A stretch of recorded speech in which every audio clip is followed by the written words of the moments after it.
founder of Accountability by Design, executive coach, passionate about igniting growth for leaders.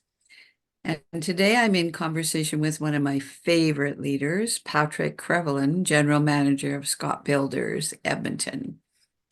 And he's my favorite leader because here's his mantra that's on the website. Patrick's mantra is what goes around comes around.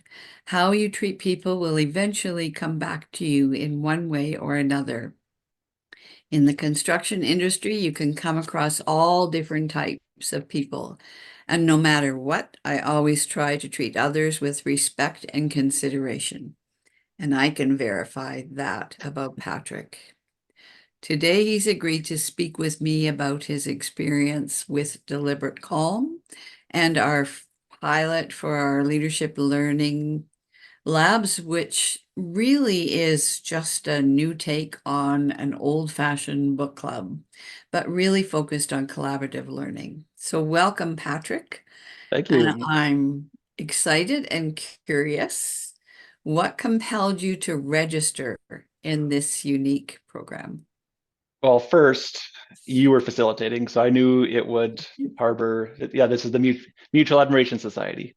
But I knew that I knew there'd be great conversation and growth out of it. But on top of that, I think being able to maintain calm as a leader when the world around you is crumbling is a great skill, and I don't think anyone is really great at it naturally. And I think we're all experiencing some of that in some way, right? Our world is definitely disrupted. It is, and as you know, as the leader, I think you need to be the voice of reason or be the calm one. Because if you're not the calm one, what what is everyone who's looking up to you? What's their mindset going to Okay. be? And they see it in every single way, right? They can read you just like a book, Yeah, so to and speak. it's hard to do it authentically. You can Yeah. if you fake it, it's almost worse. Yeah. And they feel that too. I'm just reading Mark Crowley's book, and he talks about how if we're not authentic, everyone around us knows in their heart that we're not being our true self. Yeah, So yeah, you can't fake it till you make it in this situation. unfortunately, no. Yeah. Yeah. So when you think about that experience with the six leaders in the group, what did you enjoy about it? I enjoyed there's genuine vulnerability with Ah, that. I mean, we started off as strangers, and we never physically met, but and I think that probably helped because people weren't scared of mhm. being judged by sharing their inner thoughts. And as leaders, I mean, we're all leaders, but as in a company, you grow and you get higher up, that there's less. I find there's less people to talk to about these things. Yeah, and that psychological safety that Amy Edmonton speaks about is a huge factor in our lives right now. Yeah, And one of the things that I'm constantly hoping we can help leaders overcome, right, and yeah, move past, yeah. And because it diminishes our effectiveness. yeah, and I never felt judged Oh, ever during the conversation, and I think it also validated you know my inner voice saying, oh, that I'm not unique, that this these are normal. Other people have doubts and struggle also, because sometimes people look at leaders like, oh, no, they don't go through these things, that's why they're leaders. But turns out we do. nice not to feel alone in that world. Yeah, no, definitely. What made it a good learning experience? Was there anything that stood out for you? Well, the book itself was good. I mean, there's bite-sized chunks that you read, and then the conversations that we had around, and we'd have group conversations that we break off into Mhm. smaller, kind of more intimate conversations where you just get five different viewpoints that maybe, Mhm. because I was the quiet one in the group. There were some others that were way more outgoing, so I think we kind of That's fed off true. each other. Yeah, that's true. And I think that's one of the benefits is that often when you are the quieter one and you don't voice what you're thinking, someone else voices it for you, right? Yeah, You realize that there's some commonality for sure. yeah. So what sets it apart from a book club? How do we talk about this in a way that shows the value? Well, I think there's less wine, I think, than a traditional book club is known for, and people actually do read the book and not just get together and Hmm. socialize. But I think the fact that it was drawn out over a number of months makes it a lot more palatable. I mean, people are busy, but to read 100 pages in a month is not, Hmm. if you plan it out. I mean, I won't lie. Sometimes I might be cramming the night Weren't before. alone. Yeah. And then, taking those, 3 or 4 chapters and then dissecting them and talking about them, and then actually coming up with, some commitments to, little changes, among the group, and then, celebrating those at the end. Yeah. Did you, this is not something you have to answer, but did you have any growth yourself that you could share specifically?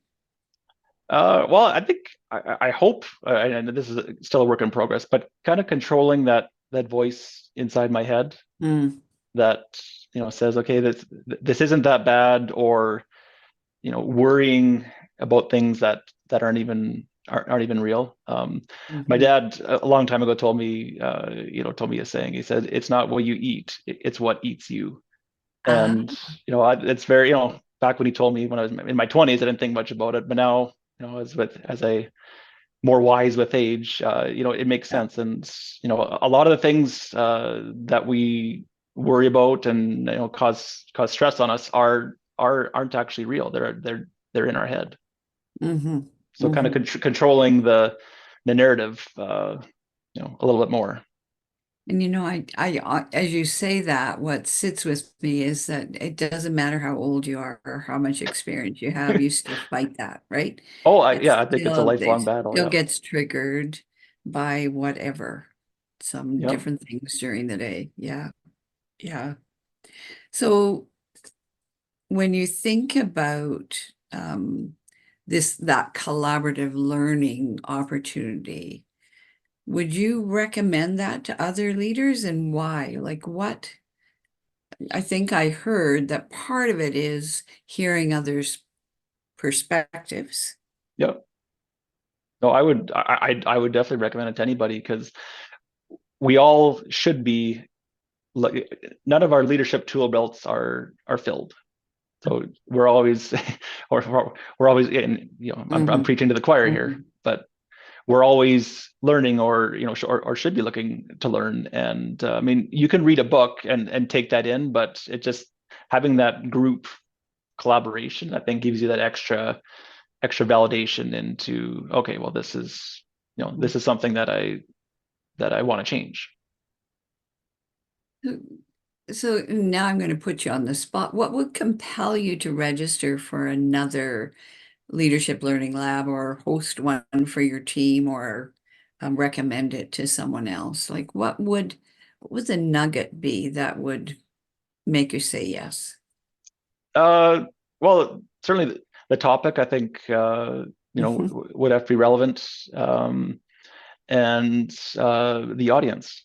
That's I would want a group of people, not, who have different personalities, Mhm. viewpoints than me, because then you don't want to just have a bunch of yes people that all agree Right. on the same thing. Yeah. I don't know that in a public program I've ever encountered that, but sometimes you get that with an internal group, right? Yeah, yeah, Depending on the safety yeah. again that you talked But about. yeah, but I mean, certainly you would. I mean, the odds of getting 6 or 8 of the exact same personality wouldn't be great. So I mean, I think either way you're going to get some differences, Yeah, yeah. but which would result in great conversation. Well, thank you for all of this. And I just want to express my appreciation for you taking the time, number one, because I know that that's the most precious commodity, and for sharing your wisdom and your thoughts. And for those who listen to this as we've recorded it, you'll find more about deliberate calm on mckinsey.com, where you can purchase your copy of the book. And if you want to run an internal book club, we can absolutely do that for you and your team using this book or any of the others that you'll find on our website. We are practicing deliberate calm as we launch a brand new website May 1st called Readers of the Pack. And we have 7 or 8 interviews booked now with award-winning authors over the lunch hour. So you can eat your lunch, listen, and learn all at the same time with 10 minutes to ask questions of the author. So check that out on our new website, readersofthepack.com, and stay tuned for more. We have just begun. So thank you, Patrick, and enjoy the day. My pleasure. Thank you.